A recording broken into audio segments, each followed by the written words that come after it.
Hollywood, California, Monday, February 22nd.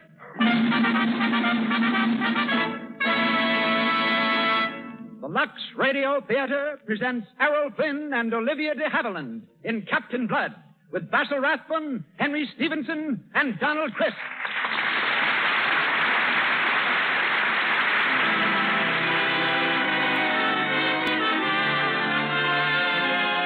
Lux presents Hollywood. Our stars, Errol Flynn, Olivia de Havilland, Basil Rathbone, Henry Stephenson, and Donald Crisp. Our guests, Charles Courtney, underwater treasure seeker, and Douglas MacLean, famous star of Silent Days. Our conductor, Mr. Louis Silvers. Our producer, Mr. Cecil B. DeMille, is deep in the bayous of Louisiana, working on his next picture, The Buccaneer. Until his return next Monday night, it is our privilege to bring you again one of motion picture's great personalities, and an old friend, ladies and gentlemen, Mr. Herbert Marshall. So, do the makers of Lux Toilet Soap welcome you to another hour in Hollywood.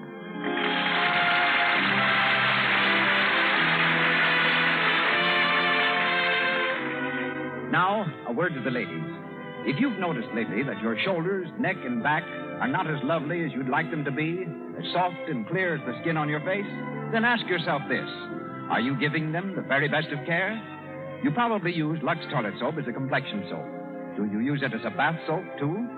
Lux Toilet Soap's active lather goes deep down into the pores, removes perspiration, every last trace of dust and dirt, keeps neck and back and shoulders smooth.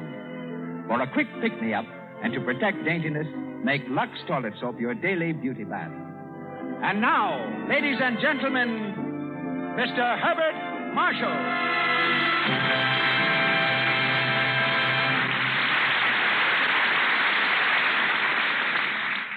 Good evening, everyone. Many years ago, off the coast of Louisiana, there sailed a pirate named Jean Lafitte, a strange combination of plunderer and patriot, and who, one day, pinched by remorse perhaps, or by a sudden thirsting for new adventure, presented his cutthroats to Andrew Jackson, and thereby brought victory to the United States in the Battle of New Orleans. Tonight, Lafitte claims another British victim, and his name is Herbert Marshall. Lafitte, you see, is the subject of Mr. DeMille's next picture, and right now he's down among the bayous, following the trail of the Buccaneer. He asked me here, so here I am, walking the plank with trembling step and quaking heart, but very thankful that next week Mr. DeMille will bring back in the Lux Theater of Radio, and I once again will be able to resume the peaceful obscurity of a listener in. Our story tonight concerns another pirate, Captain Blood, with Errol Flynn in the title role. Born in Ireland, a descendant of Fletcher Christian who led the historical mutiny on the Bounty, Errol's own adventures in the South Seas before he turned actor read like a page of strangest fiction. Signed by Warner Brothers, he made his first Hollywood success in tonight's story, and his latest film is Green Light. When Olivia de Havilland appeared here last fall, Mr. DeMille told you how Hollywood changed her plans to become a school teacher and overnight made her a brilliant new star. She, too, appeared in Captain Blood and tonight resumes her role of Arabella. Lovely, unspoiled, and with a talent belying her youth. We'll see her shortly and call it a day. With three other good friends in our cast, being here is something of a reunion for me. There's Basil Rathbone, who plays Captain Levasseur. Our Lord Willoughby is that charming gentleman, Henry Stephenson. While Donald Crisp, my fellow Londoner, who started his film career in The Birth of a Nation, is Colonel Bishop. And now, up goes our curtain as the Lux Radio Theater presents Captain Blood, with Errol Flynn, Olivia de Havilland, Basil Rathbone, Henry Stephenson, and Donald Crisp. And here they are.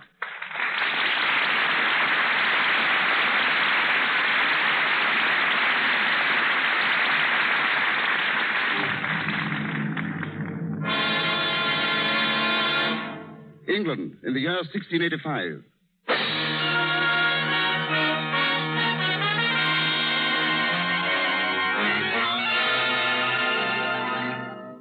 When James II ascended the throne, many of the common people of England rose in angry protest, only to be beaten into submission by the king's soldiers. Those rebels who survived the royal butchery were led to another certain death, a trial by a jury in Taunton Castle. We're in the great hall of the castle now.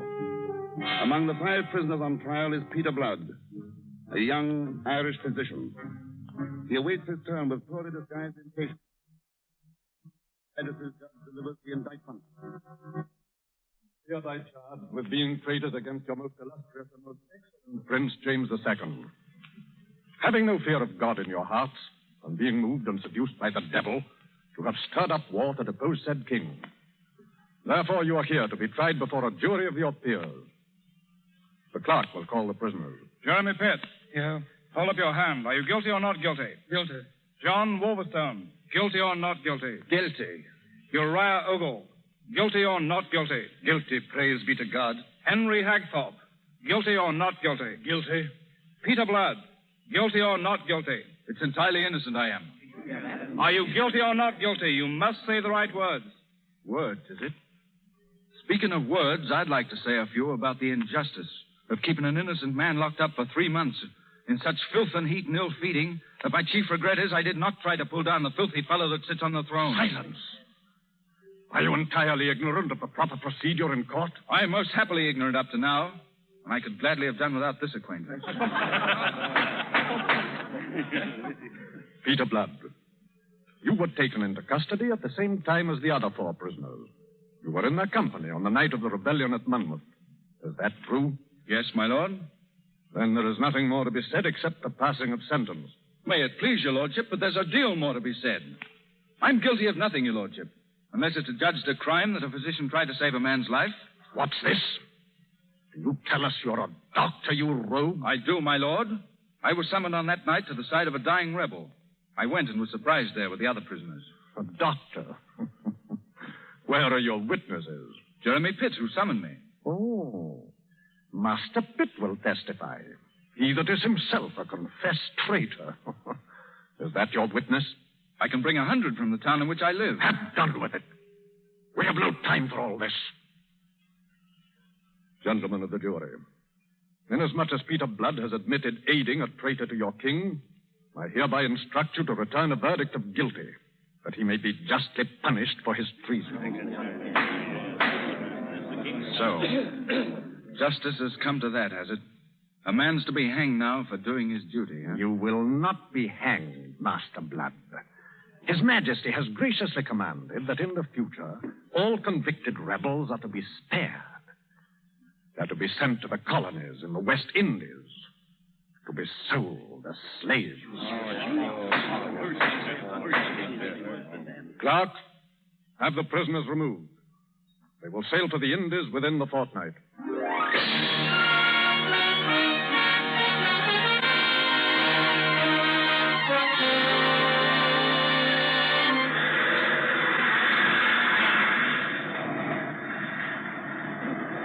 Let us out on deck. They've no right to keep us in this hole like rats in a trap. They've no right, I say. Be quiet, Jeremy Pitt. Keep a hold on yourself. Then the Lord arose and rebuked the winds and the sea, and there was a great calm. Matthew chapter 8, verse 26. There'll be no calm upon this sea, Master Ogle, until we sight Port Royal. If ever we do sight it. Do you think we will, Peter Blood? Aye, to our worst luck, Wolverstone. It's the sun that rages there, so I hear. Burns deep into a man's blood till the skin shrivels on his bones. Oh, God. What has happened to us, Peter? Oh, we'll sweat in the field, Jeremy. First be bought and sold on the auction block like you'd haggle for a pig or a horse. Now count your teeth. Feel your muscles. Put a price on your head small enough to be an insult to a beast. Yes, it's a gay place, the auction block. A fine, gay place.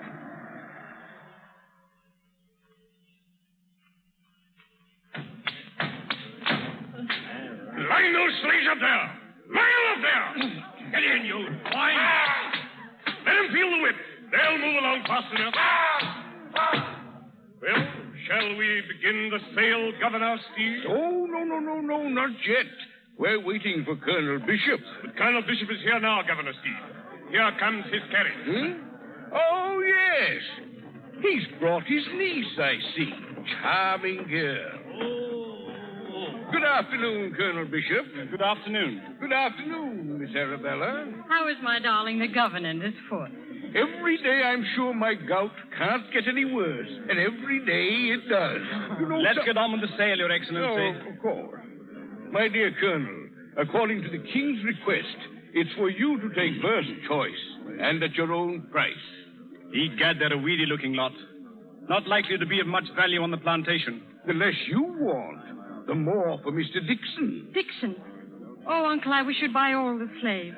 Buy them all? To keep them out of Dixon's hands, I've heard of those mines of his. And what have you heard? That they're wet, dark, evil holes. That men can't live there but die in agony of a horrible lung fever. You can't stand by and see men doomed to that, Uncle. Arabella, don't be childish.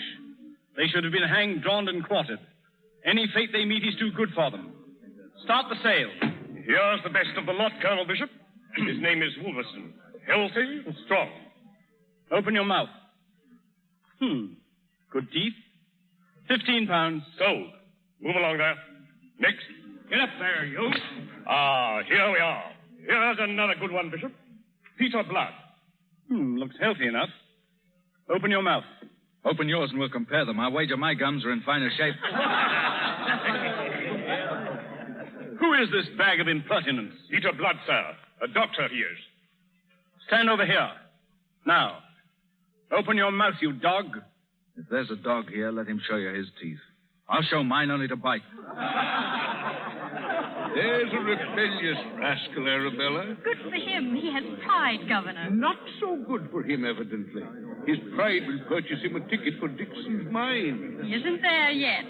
Auctioneer, Miss Arabella? let me speak to this prisoner. Speak to a dog. Arabella, get back to the carriage. Please, Uncle. Peter Blood. You're extremely foolish. You overwhelm me, my lady. Fortunate for you that I'm here to save you. If you mean by that lofty speech that you'll persuade him to buy me, I'd thank you not to interfere. Would you? As it happens, you are hardly in a position to have anything to say about it. Uncle, will you buy him, please? Him I will not.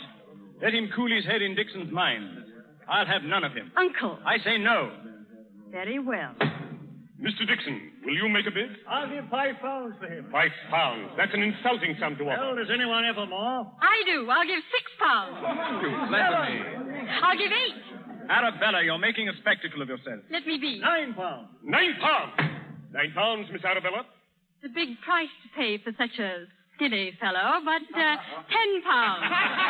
Sold to Miss Arabella for £10. What do you wish done with him, Miss Arabella?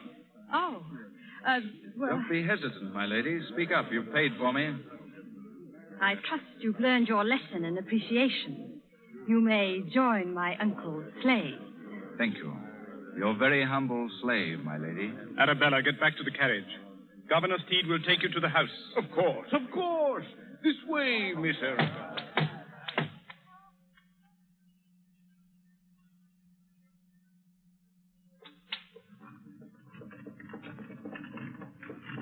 Oh, blast these bumpy roads. My foot's a bundle of fire. What does the doctor say, Governor? Say? He says nothing, of course. Well, then why not try someone else? Another doctor? There's only 2 in the whole blasted island, and each is worse than his partner. There is another now. Who? Peter Blood? Oh, a slave. Would you elevate a slave to be physician to the governor? Well, why not? If he can help you, you can't tell. He may be very good. Well, it might be worth a try. I'll have him come and treat me for a while. Why are you laughing? I'm just thinking how annoyed Peter Blood would be if he knew I'd just done him another favor.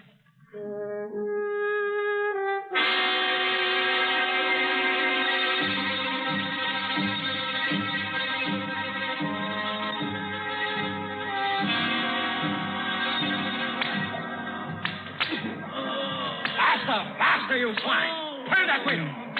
Water! Give me water! Water, is it? Jeremy, Pitt. Aye, Peter. Go on working. Don't look up at me. Aye. I've just come from the boat. It's hidden in South Cove at the end of the path. We'll make a break for it tonight. Tonight? Yes, tell Wolverstone, Ogle, and Hegthorpe and the others who are in with us. It's a small boat with so many, Peter Blood. I've looked it over well. I've been there all afternoon. It'll hold the lot of us. Are you out of stores and equipment on board? Yes, there's enough for it. Careful. There's Bishop. Aye. Peter Blood.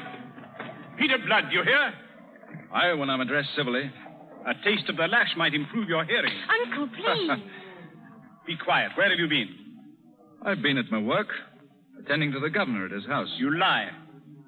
Do I? The governor's had another attack of gout. He's been screaming for you like a wounded horse all afternoon. Well, then, it appears I was not at the governor's house. Where were you then? Well, I was... He was with me, Uncle. Eh? What's that? Thank you for protecting my reputation, Dr. Blood.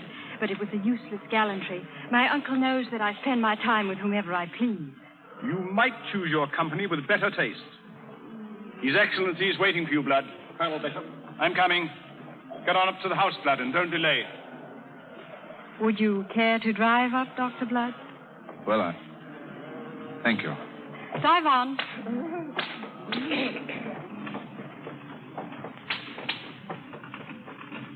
Miss Bishop, I'd like to... You're very welcome, Dr. Blood.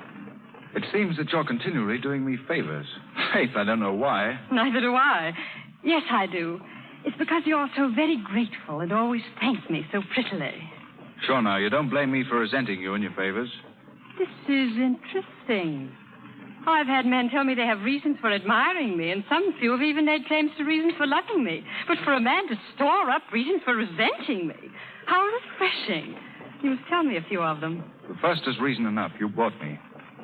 I've had no lack of experiences in my life, but to be bought and sold was a new one. And I was in no mood to thank my purchaser. At any rate, I'm unable to stoop to lick up the scraps of favors tossed to me. I'm glad for that. Next. Well, I've resented you because your name's Bishop. My thoughts have lumped you with your uncle. How was I to know, bedad, that a devil can have... That a devil can have an angel, a niece. I'm a resentful man. That is a pretty fair compliment. Have you any more reasons for resenting me like that one? Indeed I have, and the strongest of all. I've resented you because I'm a slave and you're beautiful. Do you understand that? I don't know. If you were to explain further... No, I've already talked too much. Why did you lie to your uncle? Why did you tell him I was with you? Why? Dr. Blood, you're a physician and should know. Is it not considered unhealthy for a slave to be seen at a boat? At a boat?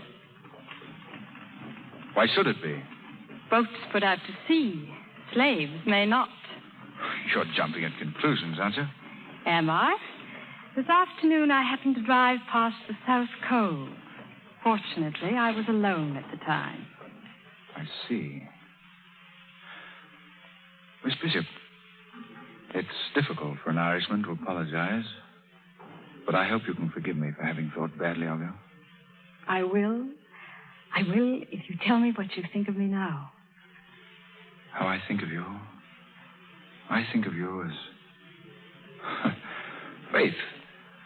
I think of you as the woman who owns me, her slave. Oh. But I think the man is lucky who can count you his friend. I think you know you can. What was that? Sounded like cannon. It was. Look at the men in the field. They're looking towards the bay. It must be... Wait. Can you see? Yes, there's a fleet sailing in. Spanish man of war. Spanish? Then it's an attack. A surprise attack. Quick, into the house. Where are you going? I've got to see the men. We've work to do. Dr. Blood, come back. Don't go down there. Peter.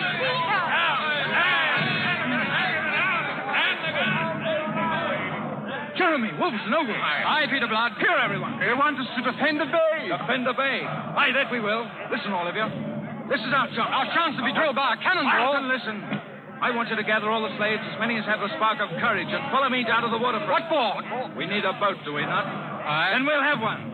But none of your skulking little craft. We'll take a good one, a Spanish man of war. Aye. We'll board her under the fire from the other ships. Take command of her. Turn our cannons on any Spanish boat that blocks our way to the sea. It's a long chance, friends, but with the help of God, we'll make it. Are you with me? Aye, Peter. Then come on, everyone.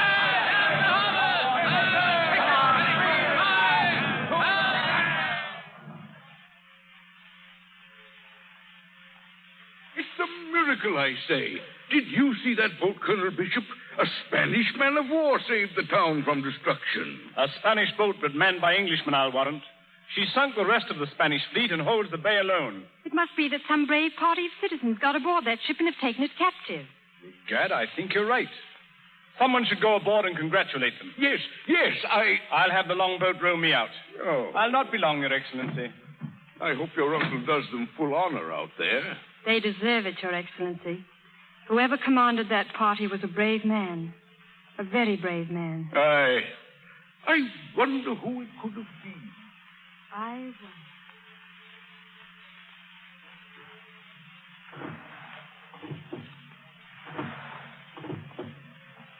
Ahoy!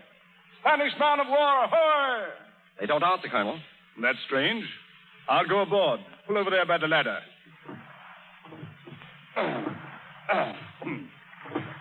Stand by the boat. I'll be down directly. Aye, sir. Ahoy, is anybody here? Welcome aboard our boat, Colonel Darling. You? I, Peter Blood.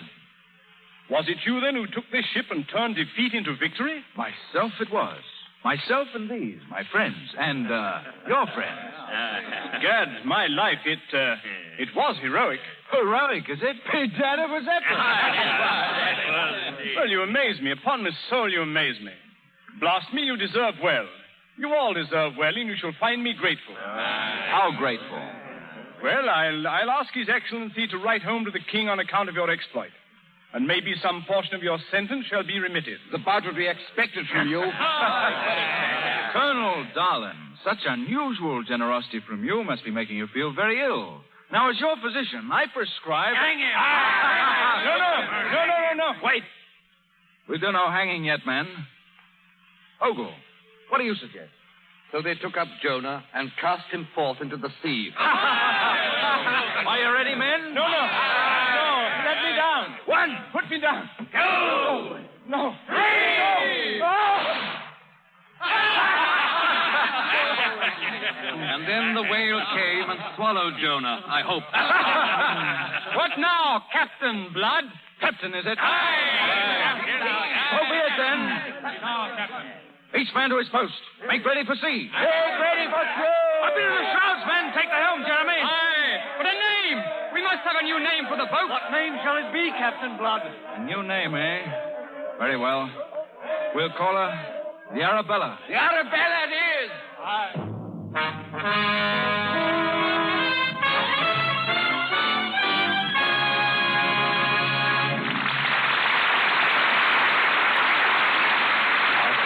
Errol Flynn and Olivia de Havilland are going on with Captain Blood in just a moment.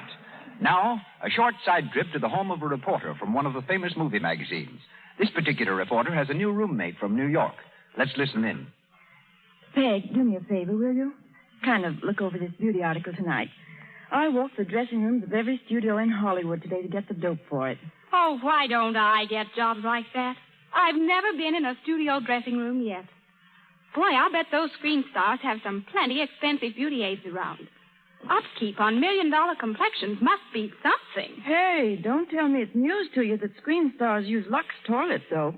Why, everybody knows that. But believe me, there's a lot in seeing it with your own eyes in the dressing rooms at RKO, Warner's, and all the rest. Of course, I've heard a lot about Lux toilet soap. And now that I've seen a lot of movie stars' complexions myself, I've decided I'll give it a whirl. That girl is in for a smooth complexion, the kind that screen stars have to have. Remember, when 9 out of 10 screen stars use Lux toilet soap, it's because this soap keeps skin smooth. Lux toilet soap guards against cosmetic skin. Its active lather removes the hidden traces of dust and dirt, stale rouge and powder that might remain to choke your pores. Before you put on fresh makeup, remove your stale makeup with Lux toilet soap. And be sure never to go to sleep at night without this important care. Lux toilet soap is a beauty soap thousands of happy girls are using. You'll like it, too. Once again, Herbert Marshall. On with the story of Captain Blood, starring Errol Flynn and Olivia de Havilland, with Basil Rathbone, Henry Stephenson, and Donald Crisp.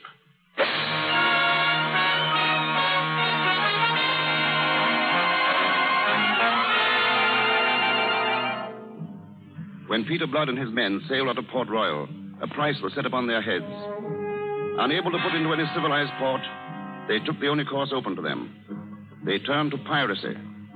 With a ship, a handful of men, and a brain, Peter Blood carved out a crimson career in his new profession, until his name became the terror of the Caribbean. Captain Blood! Captain Blood! Captain Blood! The treasure has taken I tell you, Peter Blood must die! Until his name became the pride and toast of every buccaneer. Peter Blood!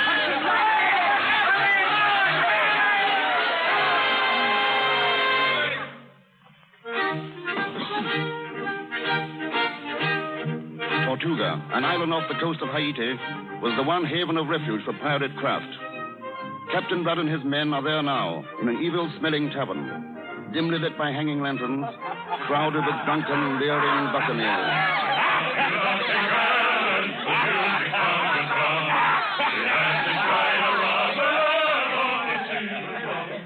Captain Blood. Hi, Jeremy. Captain Leatherthorpe is waiting for you in the other room. He is he? Yes, it's about the partnership. Tell him I'll be there. Come on, lad. Join with me on this.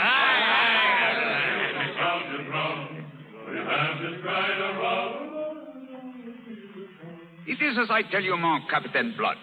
What a pair we would make. In all the Caribbean, there is no buccaneer so strong as me. Except you. You almost flatter me, Levasseur. Then why you hold off so long your consent we become partners, huh? Here you have been in Tortuga these 3-4 months. You must be even so much in need of gold as I. Such a partnership requires sober thought. My poor brain has been dancing with rum this whole week past. Even so drunk, your brain is the greatest, huh? With your brain and my strength, oh, Monsieur le Capitaine, what? There is nothing we cannot do. Bedad, there's very little I can't do entirely without you.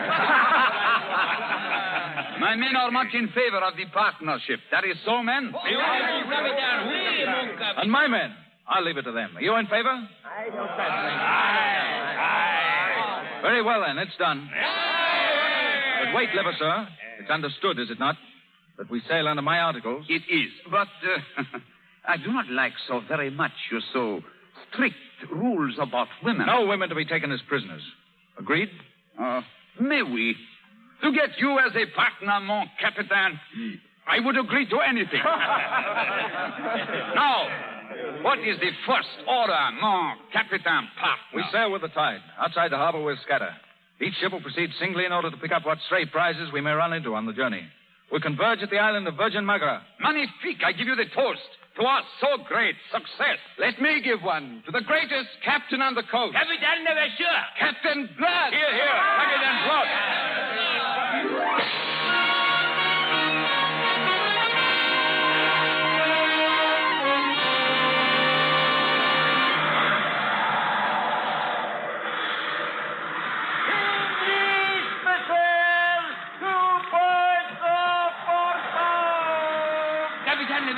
Captain Levasseur. Oui. You hear the lookout, mon capitaine? An English vessel off our port. We are lucky, yes? Just as I am about to give up and anchor to wait for my partner, Captain Blood, this very fine English prize walk right into my parlor and say, bonjour, Levasseur. We go to give welcome, Cahusac, huh? Oui, mon capitaine. Run up the Spanish flag. We must take them by surprise. Run up the Spanish flag!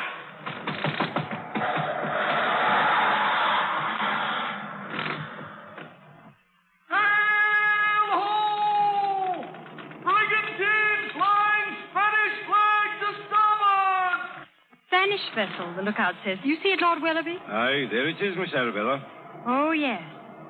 I wonder if she's going to Port Royal, too. Have you been away long, Miss Arabella? Almost 6 months, a kind of vacation. Are you glad to get back? In a way, I suppose I would have stayed longer in England if my uncle hadn't sent for me. He's been made governor, you know. Yes, I've heard. It's natural that he should want his niece back again. One needs a woman to brighten up social occasions, especially when the woman in question is so very charming. However else things change, Lord Willoughby, the art of flattery still flourishes. Stab me if it's flattery. When the king ordered me on this journey as a special emissary to the West Indies, I looked forward with some trepidation to a life among the savages. And when I came aboard and found that you were one of those savages returning home to her native heath, my grateful eyes couldn't believe it. You pictured us running around in animal skins eating raw meat? Why not, in a country filled with Indians, Africans, and pirates? Oh, speaking of pirates, did you ever happen to hear of a wild rogue named Peter Blood? Peter Blood? Yes. No.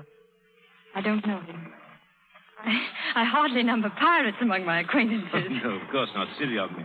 I only mentioned him in passing because he happens to touch on the business of my mission. Your mission? Yes. I'm sent to attempt to blot out all this piracy, my dear, in a manner which I must keep secret until I can find Captain Blood. Oh, you're looking for him. Aye. Look, stab me if that Spanish vessel isn't cutting clean across our bow. Captain Hall! Captain! Yes, your lordship? What ship is that, you know? Well, I've been watching her, your lordship. She flies a Spanish flag. But she could be anything in these waters. We're in pirate waters now, aren't we? Yes, my lord. Yonder bank of low clouds is the island of Virgin Margaret. Exciting, isn't it, Miss Arabella? Could she be a pirate ship by any chance, Captain? Well, any ship we meet in the Caribbean could be a pirate ship. You know, I wouldn't trust. She fired across our bow. All hands on deck! All hands on deck! She is a pirate ship. And the cannon! Get below, Miss Arabella. The captain's going to fight it out.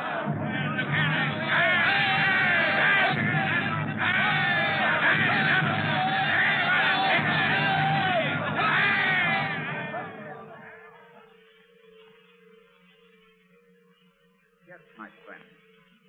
A brave fight. But you should have known better. Stand the prisoners before me, Cahuzac. Wait. Stand here, my Lord Willoughby. And, you here, madame. My friends, this pleasant strip of beach on which we find ourselves is the island of Virgin Magra. No boats ever put in here except mine. And one other.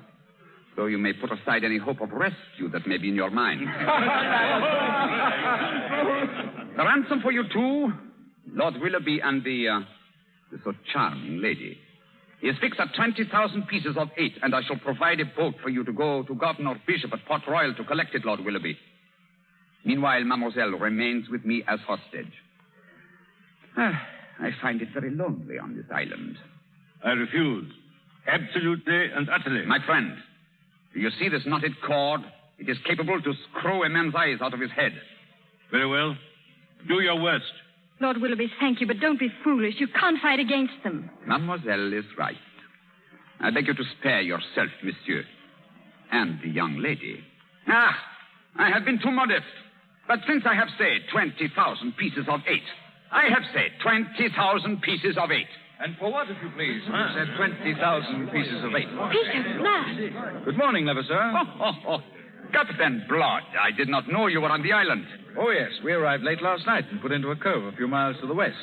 We've walked across to give you good day, but faith, I seem to have interrupted some little business of yours. Who are these people? Yes, Miss O. Look, Captain. She's the girl. You recognize the prisoners, Captain Blood? Why, no.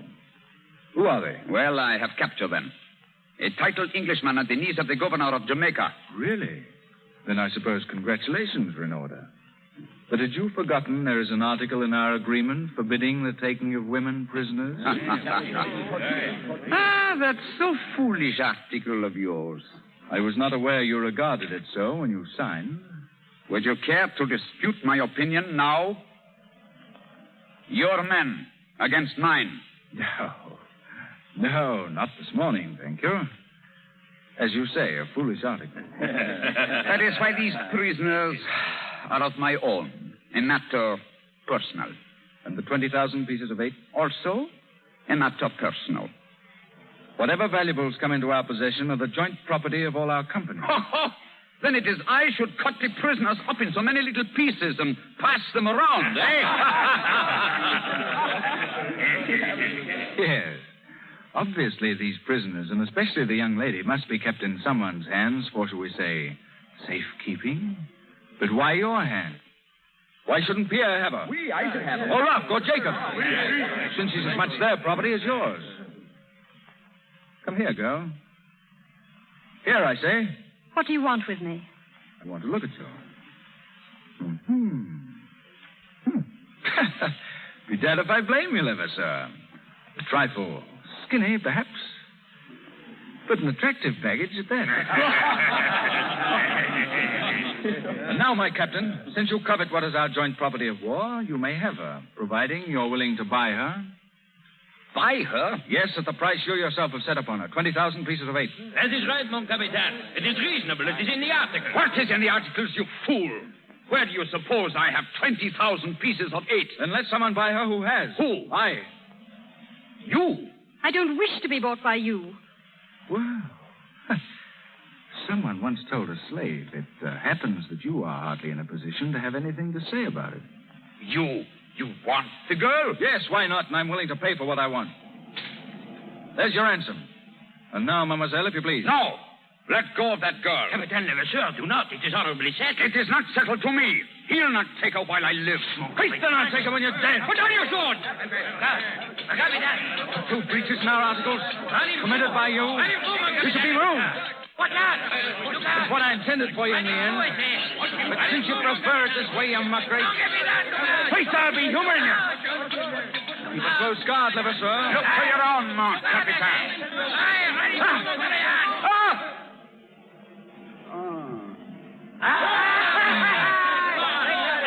He's dead. Clean through the heart, Captain Blood. That, my friend, ends a partnership which should never have begun. Wolverstone. We're leaving. Take the girl. What are you going to do with me? Where are you taking me? I've not decided as yet. I'll go to Port Royal or nowhere. Will you now? You'll find you'll do as I say. What right have you to treat me this way? Right. The right of possession. Wolverstone, you may take my property aboard ship.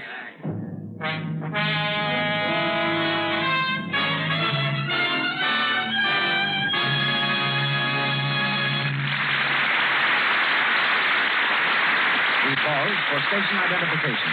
This is the Columbia Broadcasting System. This is KNX Los Angeles, the voice of Hollywood.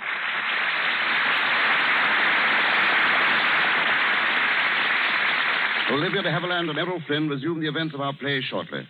And now, ladies and gentlemen, we leave the treasure-hunting pirates of the 17th century for a treasure hunter of today, Mr. Charles Courtney, the world's greatest locksmith.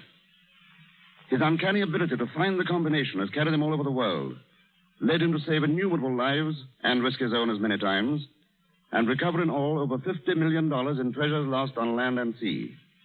The Lux Radio Theater extends its stage from Hollywood to New York, where we welcome the world's greatest safecracker.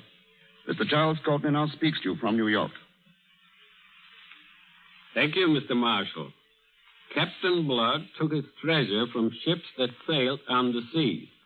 I find my treasures on ships beneath the sea. The worst fight I ever had, and one that almost cost me my life, was in the North Sea. We were trying to recover the $50 million that sank with Lord Kitchener's ship, the Hampshire. Working at a depth of 350 feet below the sea, we had opened one safe. Then, while working on another, we opened a door. As soon as it opened, I was slammed against the bulkhead. I signaled the men above to hold me up, but the telephone line was broken. I couldn't move, and the pressure got stronger. I knew then that I was trapped by a diver's worst enemy, a cross-current. They tell me it took an hour before they could get me up. No one will ever go down there again, for the English government has consecrated the Hampshire as Lord Kitchener's tomb. I have had exciting experiences on land. Once I had to pick the lock of a burning apartment with a fork and a knife to rescue a woman and 3 children. Picking locks and hunting for treasure have carried me into many countries and many tight spots. But as this is the Lux show, Mr. Marshal, this will interest you. No matter what part of the world I'm in, I never have to hunt for Lux soap. You can find it everywhere. I know, Mr. Marshal, from my wife and my 18-year-old daughter, that Lux soap is important to the ladies for complexion. But I'd really like to say something from a man's angle. I use it regularly for the bad. Believe me, there have been plenty of times in my life when a good hot tub and a cake of Lux soap felt mighty good to me. My trade has had its amusing side, too. One thing I always like to remember is one of my contacts with the police department. A patrol wagon appeared at the door of my shop one day, filled with prisoners. The officer in charge had lost his key, so he asked me if I would pick the lock of the wagon door so he could let the prisoners out to lock them up again in jail. Thank you, Mr. Courtney. Back to Hollywood now, where we continue with Captain Blood, starring Errol Flynn and Olivia de Havilland, with Basil Rathbone, Henry Stephenson, and Donald Crisp.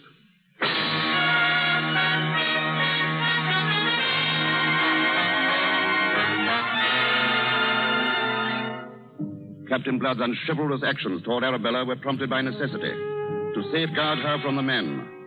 Now in his cabin on board the boat, he expresses his true feelings. He paces the floor exultantly as Arabella sits watching him. Arabella, to think that you're really here in the cabin of this ship which I named for you. I dared to hope that someday you'll be here to gather all these precious things I have for you. See, Arabella, ankle rings from Persia. And look, red jeweled slippers, long golden chains. And this dress, Arabella, this blue dress. When I saw it, I thought of your eyes. And I knew it was made for you to wear. I'll never wear it. Nor any plunder gotten by a thief and pirate.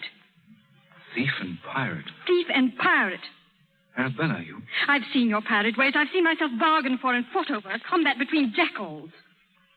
I thought you understood. You mean you thought you'd bought me? I suppose I should have regarded that as a compliment. You pirates are used to taking what you want without the formality of purchase. I advise you to go back to your ladies at Tortuga, Captain Blood. To your ladies who are thrilled by your bold, lawless ways. I only hate you and despise you. I might have expected your thanks for what I've done this day, but very well, let it be so. I'm thief and pirate, and I'll show you how a thief and a pirate can deal. Once you bought me for 10 measly pounds.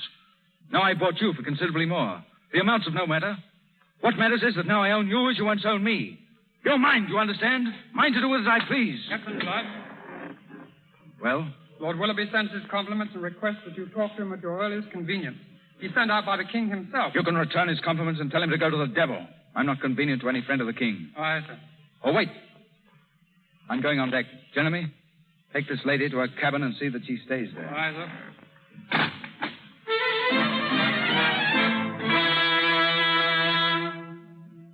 How you hate the fellow. If I were a young man, blast me if I wouldn't be jealous. And you said you didn't even know him.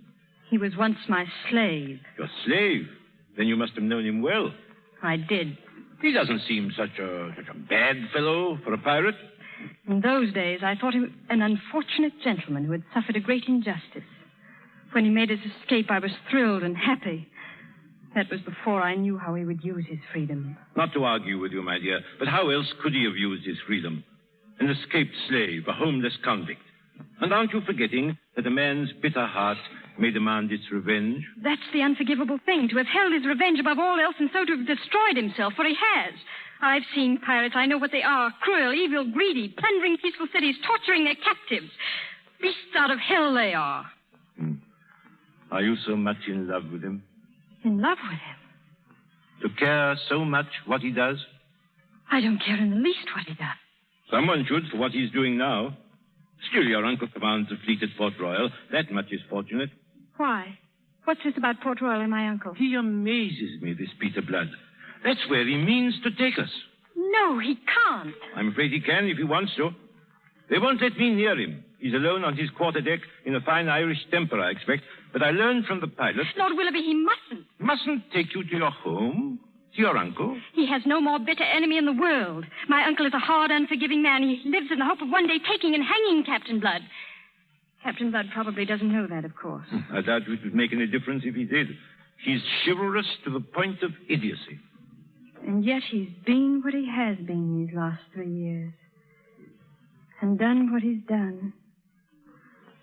Oh, Lord Willoughby, help me. I see your point, my child.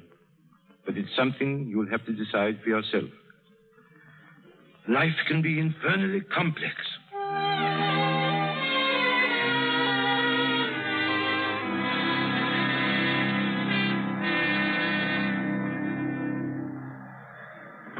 Ahoy, below! Ahoy, love! I said it! Port Royal, Captain! Port Royal? Aye, but there's something amiss. I see flashes of gunfire from ships in the harbor. All hands on deck. All hands on deck. What's wrong, Captain? There's a battle in progress in the harbor. Ahoy, love! How many ships do they go? 2, sir! They are firing on the fortress!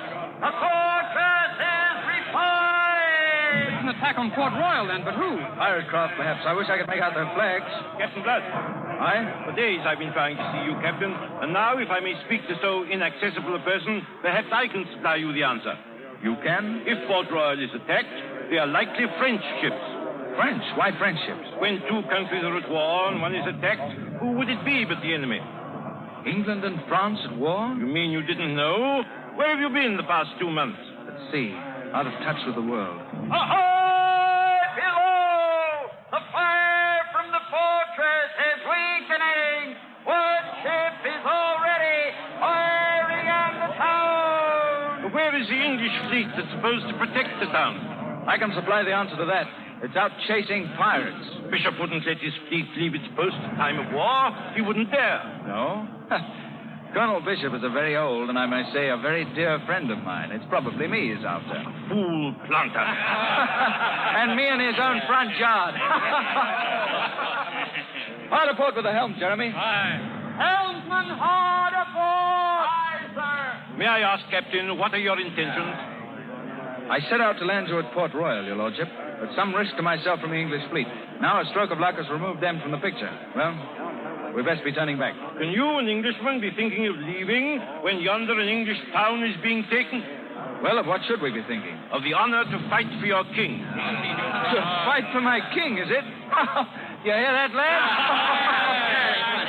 The honor, is it? There's not a word to use in the same breath with him, and furthermore, he's not my king. Then you fail to show him the same loyalty he shows you.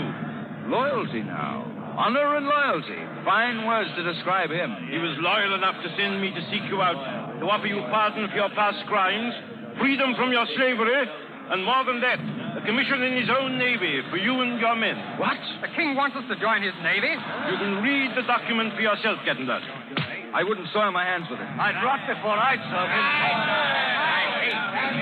However you hate the king, England is still England. And a bad king's a bad king, and if he's James, he's worse. James? This commission is sent by King William. King William? Who may be King William? I allude to His Majesty King William III, William of Orange, who with Queen Mary has come over from the Netherlands and has been ruling England these past 2 months or more. Do you mean they've roused themselves at home and kicked out James? Yes, and he's fled to France and is hiding there. And therefore, England and France are at war. And King William sent us this commission? He did. He knows that you are good men, wrongfully sold into slavery. He can use good men in his navy. Why didn't you tell me that at once? Men, you've heard the news. For me, this changes the shape of the world. For you who are slaves with me, it means that we're no longer slaves, but once more have a home and a country. For you who are English, it means a chance to fight for your native land. For I now propose to sail into Port Royal and save it from the French. Those of you who are not Englishmen, you'll have to be content with fighting for Captain Blood. And for the loot you'll find on the French ship. Are you willing to fight, men? Then to your posts. Helmsman, hard about. Full sail and straight ahead for Port Royal.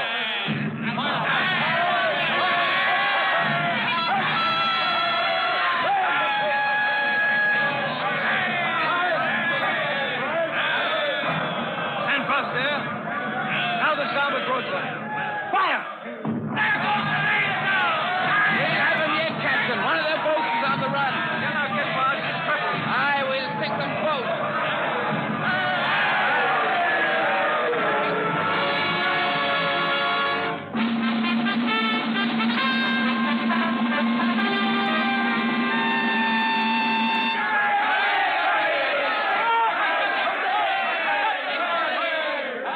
You've England's thanks, Captain Blood, and my admiration. Never have I seen victory so gallantly snatched from defeat. It was a good fight. But Miss Bishop, where is she? Is she safe? Safe and sound. You'll find her now at the governor's mansion. That is, if you're looking for her. Looking for her? Aye, that I am.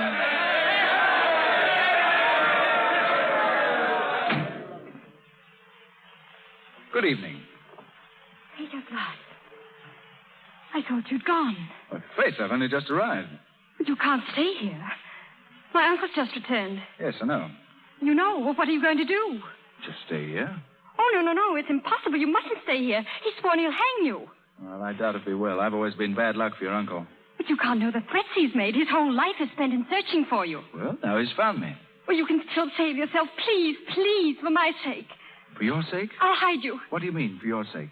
Isn't it true that you hate me? Hate you? Or is it that you love me? I'll hide you, and tonight when it's dark, I'll find some way. You love me, don't you? Don't you? Whom else would I love? You love me. Yes. Now will you go? Arabella. Please. He'll be here any minute. I'll hide you somewhere and... We'll hide together. I know just the place. Where? Here. Peter, this is my uncle's office, the office of the governor. Good. Well, he'll come here first. Oh, I forgot to tell you. The governor and I are on the best of terms now. The very best of terms. Sometimes I think I'm the best friend he has in the world.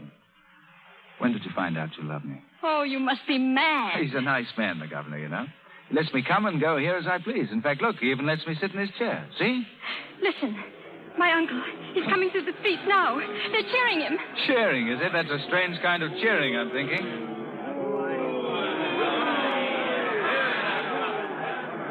Take your hands off me, you rogues. I have arrested you by order of His Excellency the Governor. The governor? You're mad. I am the governor. You mean you were the governor? But you've changed that in your absence.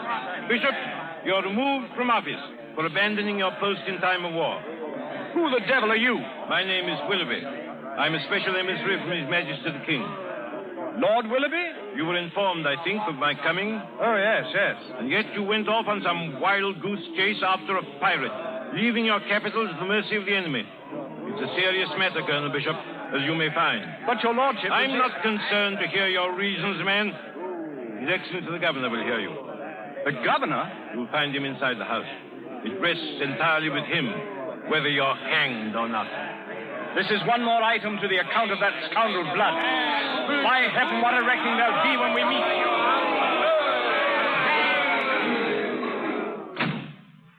Oh, come in, Uncle. Arabella, what are you doing in this office? I've been pleading with the governor on your behalf, asking him to be as merciful as you would be cruel. The governor? Where is he? Here I am, Colonel Dolan. Peter Blood, you? I? The new governor by the king's order. Well, and by my order, I command that for your neglect of duty... No, in heaven's name, That for your neglect of duty, you're to be punished by accepting as nephew one Peter Blood, one-time pirate. What? Arabella, may I put my arm about you? If you wish. Oh, Faith, you're as pretty as a May Day sky. Wait, I don't understand this. You don't need to understand. Uncle, you're excused.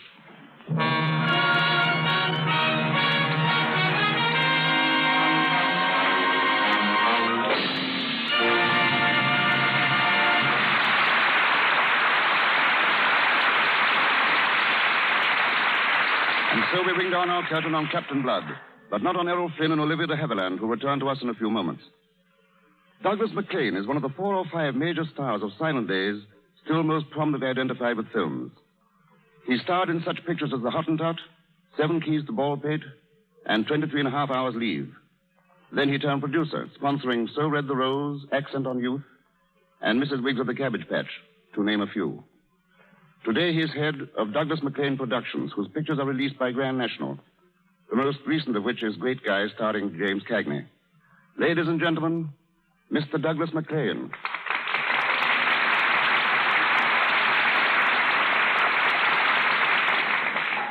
Thank you, Bart. Isn't it true, Doug, that some 8 years ago you retired from pictures? But here you are, still in the midst of them. Yes, I tried retirement for a while, but I discovered there's too much celluloid in my system to swear off completely. And now, with Great Guy under your belt, I understand you're hard at work on a new version of 23 1/2 Hours Leave. But who's going to play the part that you made so famous? Sergeant Gray. James Ellison, the young actor who did such a splendid job in Mr. DeMille's Plainsman. And Jimmy is giving an excellent performance in 23 1/2 Hours Leave, a part which offers him his greatest opportunity. Remaking this film must bring back many memories of Hollywood of the old days. Things must have changed tremendously. Yes, everything has changed, including the weather. Today, Hollywood Boulevard is one of the busiest streets on the West Coast. But I recall a conversation with Charlie Chaplin, who stood on one side of the boulevard, and I on the other, calmly discussing our new pictures. Interesting, but how could you hear each other with all the traffic noise? Well, the only noise then was the sound of oranges growing in the groves that lined the boulevard. In those days, Western pictures were at their height. and cowboy actors would spend the morning being photographed on horseback, chasing invisible Indians or shooting them from behind rocks and trees. And then after lunch, these same actors would be dressed and painted as Indians, and they'd be filmed running away from invisible cowboys. When the picture was screened, it was not unusual for the same actor dressed as the cowboy to shoot himself dressed as the Indian. Actors were very versatile in those days. You've been in pictures for 20 years, Doug. But no one will believe it, judging from your looks. Pardon me, did you say looks or Lux? Oh, good going. And since we're on the subject of Lux soap, why not a word about what Hollywood studios think about it? I'll do better than that, Bart. I'll say 2 words. It's tops. Thank you. And now, from your experience as an actor, director, writer, and producer, what's your opinion of radio in Hollywood? Radio has probably become the biggest asset to motion pictures in the past year or so. I believe each helps the other, so long as entertainment maintains the standard set by the Lux Radio Theater. In the silent days, actors like polite little boys and girls were seen but not heard. But now you hear them whether you see them or not. Thank you. Bye, Doug.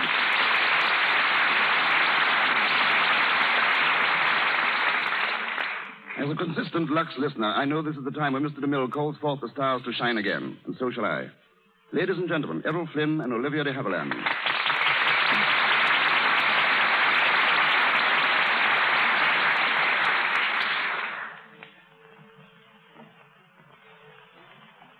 Thank you, Mr. Marshall, for a most enjoyable evening.